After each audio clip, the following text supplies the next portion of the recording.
Thank you very much. I'm very happy to be able to talk with you about the collection. It was something that I spent many years doing. In the late 60s or early 60s, I started walking the desert on weekends. If you have an office job, by Friday you're ready to take your dogs and go hiking, which is what I did. Saturdays and Sundays, the dogs and I spent hiking the boondocks, and at that time the restrictions were not on collecting as they are today, and we walked the desert and picked up artifacts which I subsequently donated to the local museum. I kept a book with the range, township, section number, identification of the camp. I numbered the artifacts from the camps. I listed the types of pottery materials from the various ages of the people that occupied them. I listed the resources such as food, water, and so forth that were in the camps, and had an extensive collection, around 4,000 points over the years from about 1961 to I think 1982. When I retired from the mine, the BLM was enforcing laws which prohibited the collection of artifacts, so I gave it up at that time. But it was a wonderful 20 years or so of hiking the desert, and there is so much to see, and the ability to collect and walk the desert was a real great thing to do on weekends.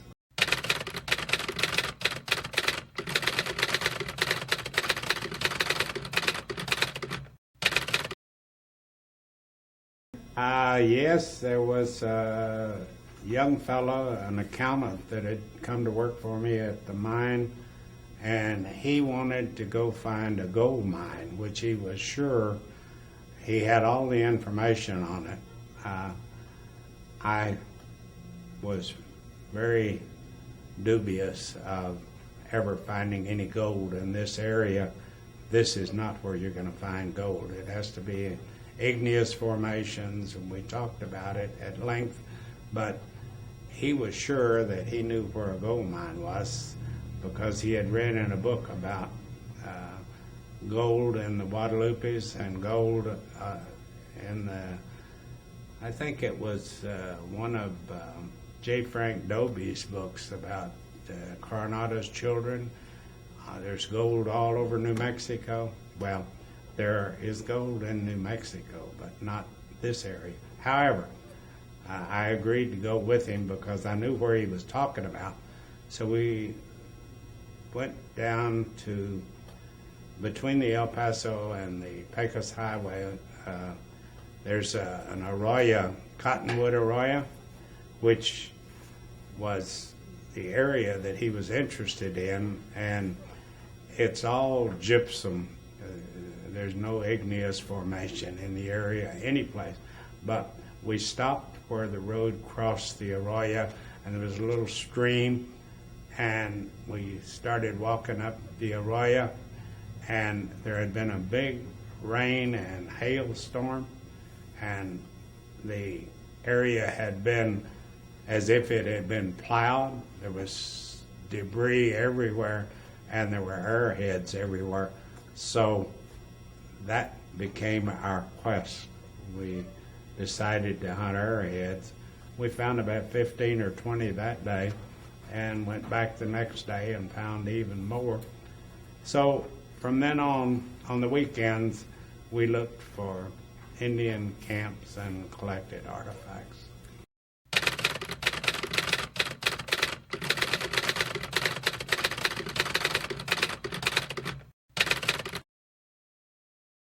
Well, I'm sure all of them have their own story, but do have some interesting items. I found a tang knife on the other side of the Guadalupes over in Texas on the Lewis Ranch. I found a corner tang knife on the Black River. The corner tang knife was with 3 other knives.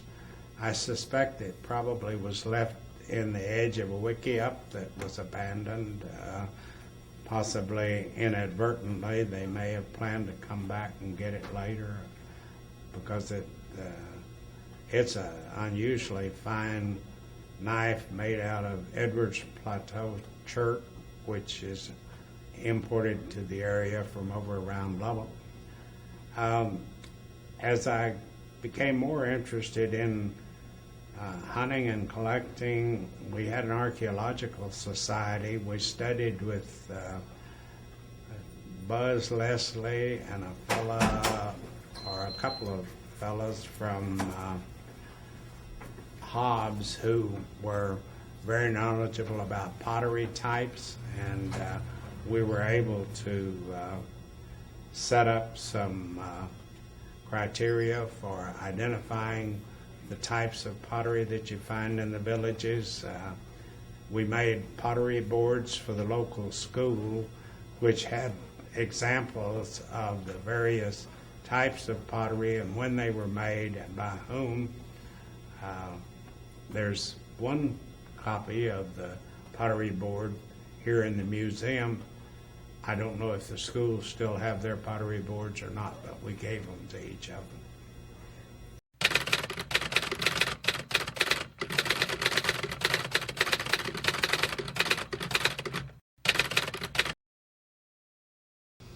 Well, 2 or 3 things. One, it's really a wonderful place to live. And although the early Spanish explorers and the friars that wrote about how terrible it was, I suspect that all of that is in the eyes of the beholder. Actually, there's so much out there to eat that no one need go hungry. I could, of course, I'm a little overweight, but I could live out there very nicely. There's all types of seeds and birds eggs and lizards and snakes and rats, and the idea that you only eat chicken or T-bones is something we've developed. There's plenty of stuff out there to eat. And the desert is really beautiful any time of the year. Spring is especially, the flowers and the plants are gorgeous, but summer, fall, even if it's hot, all you need to do is get a little bit of shade and you can be very comfortable. Doesn't bother me. Well, there was a period up until about maybe 1300 that there probably were not very many people in the area, maybe small groups, but from 500 to 13 or 1500, there were probably large numbers of people here. This is AD. The Jornada Mogollon people, who the center of their culture was at Paquimé in northern Chihuahua, near Casas Grandes or Nueva Casas Grandes. They obviously had a decided influence on the people that lived in this area and in the Rio Grande. After 1300, there was a big drought in the whole area, and the cultures pulled back onto the main water courses, and the Pecos was still somewhat occupied. The Rio Grande was well occupied, but the outlying areas were probably devoid of most of the population until maybe the 14 or 1500s, when the Athapascan people moved into northern New Mexico, and they split into various groups, Apache, Navajo, and so forth. And I don't think there were ever large numbers of people in our area. The Apache and the Kiowa Apache and the Comanche were here probably in smaller numbers, and they, by the time the Europeans came, they pulled back into the mountains, and the area that we're in probably was pretty much devoid of population.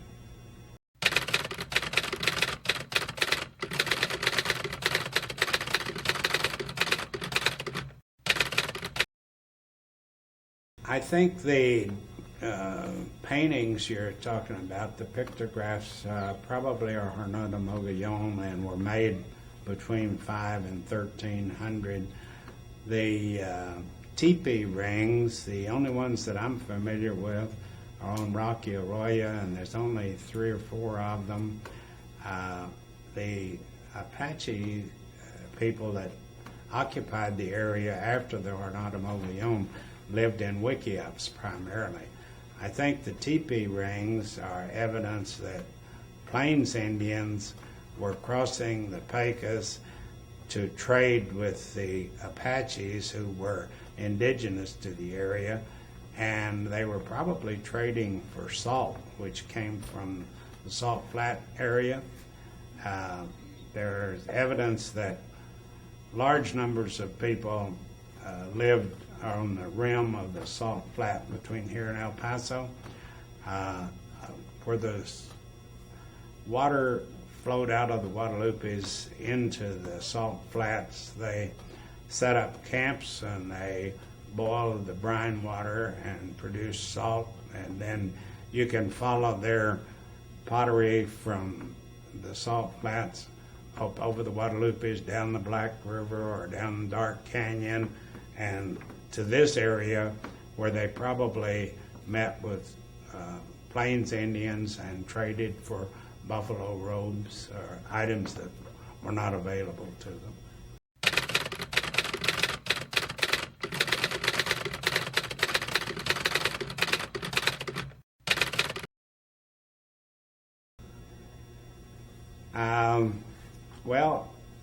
I was very fortunate to have been able to do what I did during the period that I was busy looking for artifacts, and I think it's something that should be preserved.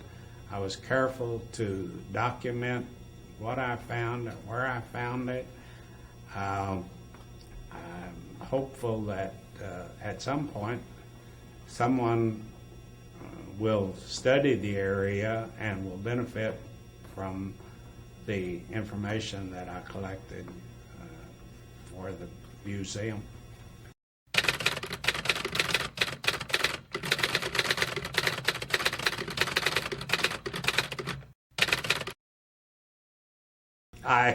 I used to take them out. My daughter found one black arrowhead about so big, maybe an inch. It was on a caliche blowout. Everything was white, and this one black arrowhead was right in the middle of it. She was only about 3 years old, but she found it and brought it and said, "Is this an arrowhead?" And it was a beautiful one. I used to take my son arrowhead hunting in an attempt to get him interested in it, and I would find arrowheads and put them down ahead of him, and he'd walk right past them, and I'd go pick them up and put them out ahead of him again so that he would not see what I was doing. I don't think he ever found an arrowhead. So it's probably just as well. They have other interests. They liked skiing.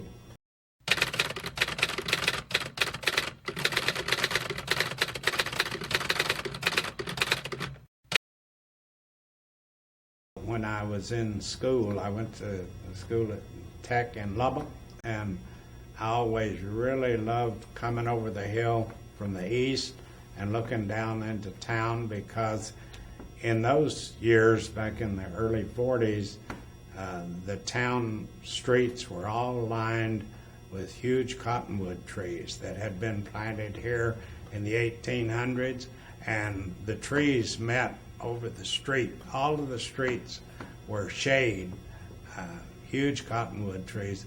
I noticed they're taking down the last ones here in front of the museum right now, but for many years, all of the streets in town were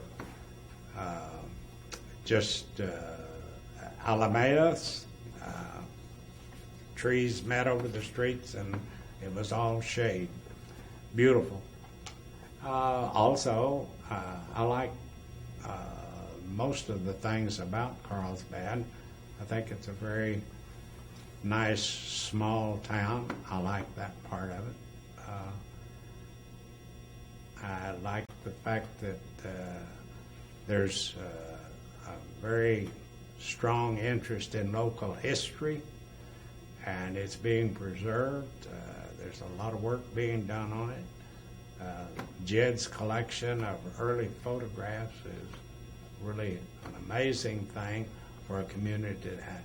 Now let's go look at some of the artifacts.